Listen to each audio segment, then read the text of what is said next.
Kim Thurman, our big story right now at 10 o'clock. It's been 3 years since a group of Midtown residents have had lights on their street. Yeah, we first told you about Blacklawn Street's lighting problems about a year ago. Residents say the darkness has led to an increase in crime in the neighborhood. Also rising are their frustrations with the city that promised to fix. Local 15's Derek Rose investigates the delay in tonight's reality check. On any given day in Midtown, Blacklawn Street looks and sounds like most other streets. But there's something different about this place. It's only when the sun retires each day do you notice just how different it really is. There's no light. I mean, it's pitch black, dark. Not a single street light works. It's been this way since 2011.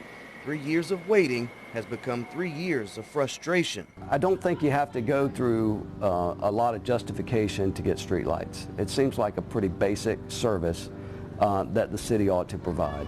The lighting system on Blacklawn was one of the first in the city, and certain parts in the system are no longer made. The next best option would be replacement, a tedious order considering the historic nature of the system.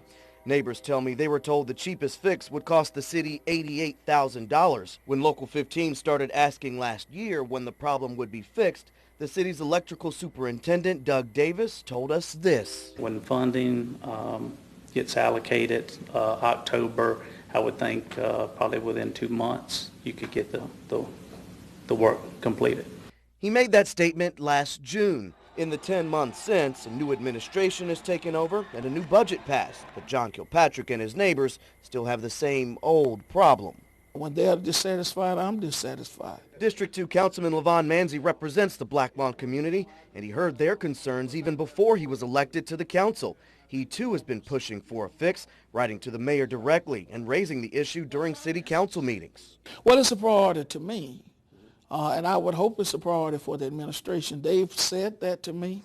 And now to Local 15 as recently as Monday morning. And this is a priority for the mayor. This is a priority for the mayor. I wouldn't be out here talking to you today. I would not have engaged members of this community if it were not.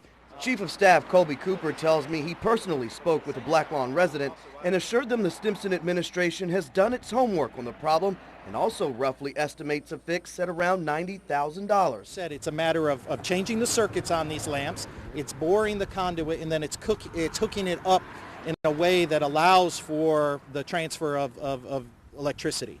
At this point, we ought to be pretty well experts on what will fix the problem, and we need to take what we found and implement it. One suggestion from Manzi is to use money from the Capital Improvement Fund, which holds more than $35 million.